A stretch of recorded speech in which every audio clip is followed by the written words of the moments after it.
A warning about how the Archons don't come at you like enemies. They don't announce themselves. They don't wear masks. They don't arrive as strangers.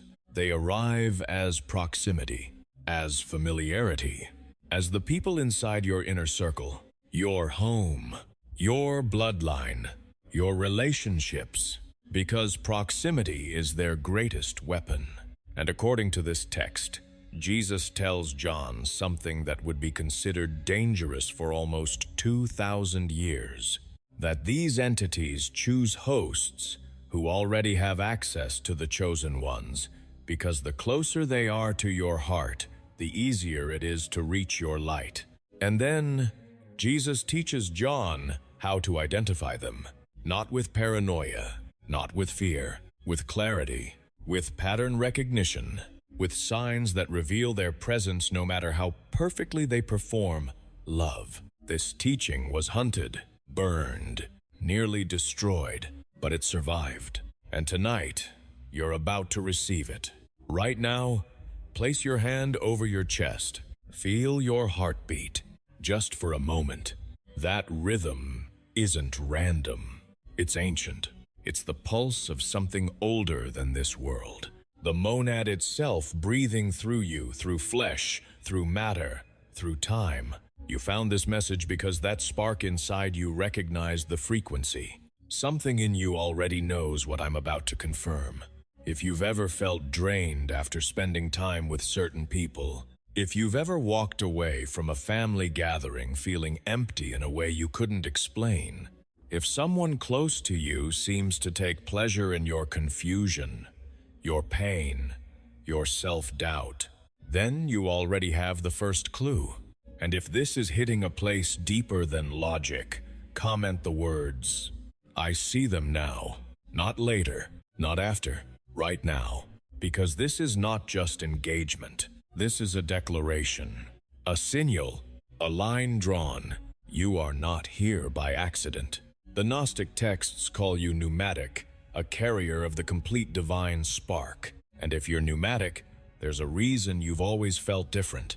A reason certain relationships have felt like prisons. A reason you kept giving love and still felt something wrong. Not because you failed, not because you're too sensitive, because you were detecting a frequency most humans can't perceive. Tonight, I'm going to give you the 5 signs Jesus taught his inner circle. 5 markers, 5 patterns, 5 unmistakable reveals. And by the end of this, you will never look at your relationships the same way again. But understand this before we go further. Once you see what I'm about to show you, there is no going back, because you will recognize patterns you ignored for years. You will understand why certain people triggered something deep in you that you couldn't name. And you will finally have language for something your body has been warning you about your entire life. The Gnostics understood something modern psychology is only beginning to approach, that not every human being operates from the same inner source. In their cosmology, there are 3 types of beings moving through this world. The first are hylics, humans entirely identified with matter. No divine spark. Only survival, appetite, possession, status. They cannot perceive the monad. They have no interest in anything beyond what can be consumed or controlled. The second are psychics. They carry a dim spark, a flickering connection. They sense something more exists, but their access is inconsistent. They're often religious in the traditional sense, rules, rituals, obedience, without direct encounter. And then there are the pneumatics, the chosen ones, the ones whose spark is complete, the ones who have always felt that this world is not their true home. You didn't learn intuition. You were born with it. You didn't develop sensitivity. You've always had it, waiting for you to trust it. But here is what the Apocryphon of John reveals that changes everything. The Archons know who you are. They've always known, and their primary strategy is not to attack you directly. That would be too obvious. Instead, they position themselves close, They incarnate through vessels with natural access to your life, family, old friends, romantic partners, people you would never suspect because you've known them forever. That's why Jesus taught this privately. That's why the church burned these texts. Because the moment a chosen one can identify Archon influence inside their inner circle, the game ends. The manipulation stops.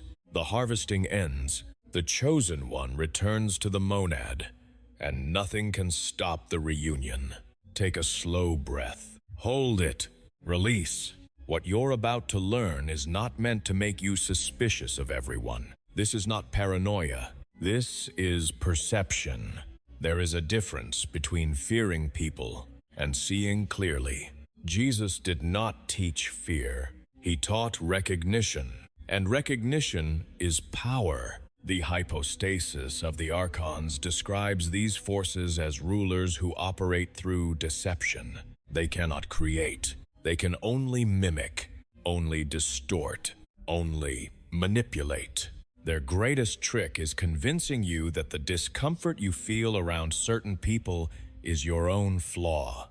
Your inability to love correctly.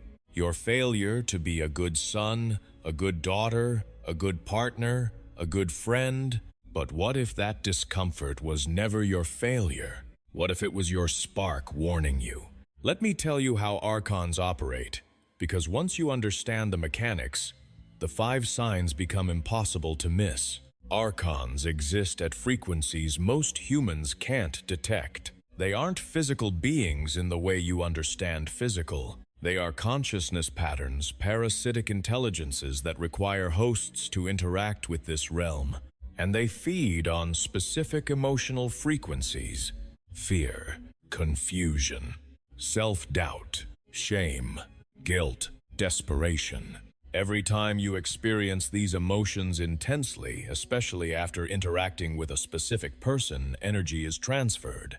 That's the mechanism, not metaphor. Mechanics. Think about it. Is there someone in your life who always seems to find your wounds? Someone who knows exactly what to say to make you doubt yourself? Someone whose presence leaves you feeling smaller than when you arrived? Someone who mocks your spiritual experiences, your search for meaning, your hunger for truth. That precision is not random. That targeting is not accidental. But here's where it gets even deeper. The Archons cannot perceive the monad's frequency. When you operate from your divine spark, from that place of inner knowing, you become invisible to them. They cannot track you. They cannot locate you. They cannot hook into you the same way. This is why the teachings Jesus gave in these suppressed texts were not about begging, not about worship as submission, but recognition, the return, the remembering. Because the system built by the demiurge depends on one thing: keeping you in lower frequency states. Religion was engineered, then corrupted, to make you feel separate, to make you ask instead of declare, to make you hope instead of know, to make you feel unworthy of direct access. And anyone in your life who reinforces that smallness, whether they know it or not, serves the same structure. Now listen carefully. Not everyone who hurts you is hosting an Archon. Humans carry wounds, trauma, unconscious patterns. A wounded human may drain you sometimes and fill you other times. Their behavior fluctuates. But Archon-influenced behavior is different. It's consistent, persistent, systematic. It does not change because it's not personal. It's functional. You are a food source, and the behavior exists to generate harvest. Close your eyes for a moment. Think of the one person who came to mind the instant you heard this theme. Now notice what happens in your body. Do you feel expansion or contraction? That isn't imagination. That's data. That's your pneumatic nature reading frequency. If you're ready for the 5 signs Jesus taught his chosen ones, comment, "Reveal the signs." Because once you understand them, you will know exactly why this knowledge was suppressed. Sign number 1 begins with the eyes. The Apocryphon of John describes Archons as beings that can mimic human form, but cannot fully replicate human presence. And their limitation shows up first in the gaze. When you are sharing something meaningful, something from your spark, watch their eyes. A human with their own spark may not agree with you, but they will show resonance. Their eyes soften. Their presence meets yours. They reflect life back. But someone under Archon influence cannot do this. Their eyes remain flat, observing, not receiving, watching, not joining. You've felt this. You've spoken from your heart and realized the person across from you wasn't with you. They were studying you like an object. Not shyness, not distraction, absence. The Gnostics called it the dead gaze. And once you see it, you'll recognize it instantly. But there's a second layer to this sign. When you catch them off guard, when you enter a room unexpectedly or turn suddenly, there can be a flash in the eyes. Cold, calculating, not human warmth. It vanishes instantly, replaced by the familiar performance. But for one moment, you saw what was actually looking at you. Sign number 2, their reaction to your joy. This one exposes Archon influence faster than almost anything. Pay attention to what happens when you share good news. When something beautiful happens in your life and you bring it to them, a true human, even a wounded one, can feel happiness for you. They may struggle with jealousy, but there's still a flicker of warmth. Someone under Archon influence cannot generate that warmth. Instead, you'll see a micro-expression before they compose their face. Irritation, disappointment, a tightening, a shadow. So subtle you may have spent years telling yourself you imagined it. You didn't imagine it. Your joy is a threat, because joy is a high-frequency state. It produces no harvestable energy. When you are joyful, you are useless to them. And some part of them resents that. Sign number 3, the precision of their cruelty. Wounded humans lash out randomly. Pain spills in all directions. But Archon-influenced behavior has a targeting system. They remember every vulnerability you ever shared. They know your deepest wounds.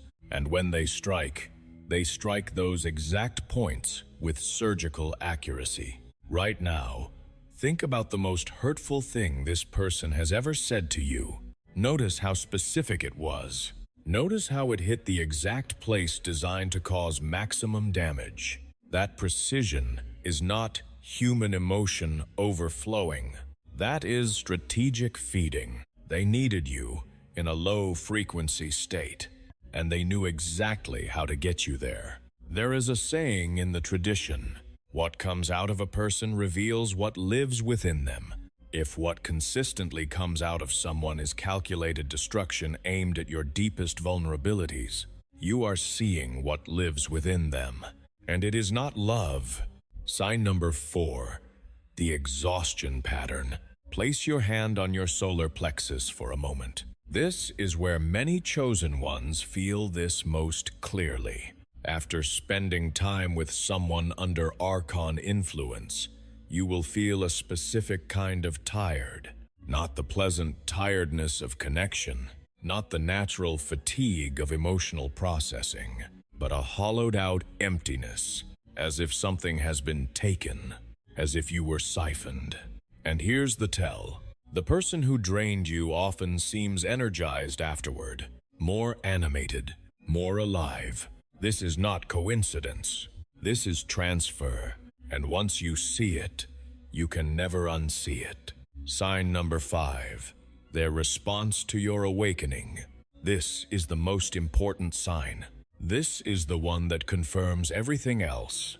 When you begin to change, when you start practicing, when you start pulling back from manipulation, when you start connecting to the source directly, watch what happens. A human who loves you will respond with curiosity or support. They may not understand it, but they won't try to stop it. Someone under Archon influence reacts differently. Your awakening is an existential threat. As your frequency rises, you become harder to feed on. As you recognize patterns, manipulation stops working. So they escalate. They mock more. They criticize more. They manufacture crises. They pull you into drama. They use guilt. They use fear. They suddenly need you in ways they never did before.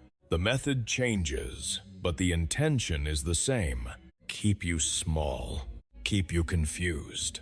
Keep you accessible. And here is the part the system didn't want you to know. You do not have to convince them. You do not have to heal them. You do not have to save them. Your responsibility is your recognition, your return. You cannot awaken someone who has no spark to awaken. You cannot fill a vessel designed to drain. Some relationships are not tests to pass.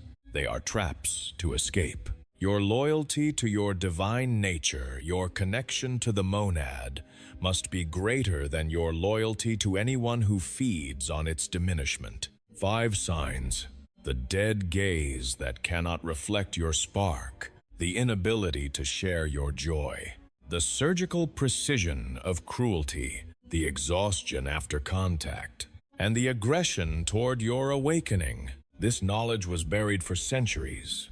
Tonight you received it, but knowing is only the beginning. In the days after this, you will start seeing these signs everywhere. That is not paranoia. That is perception coming online.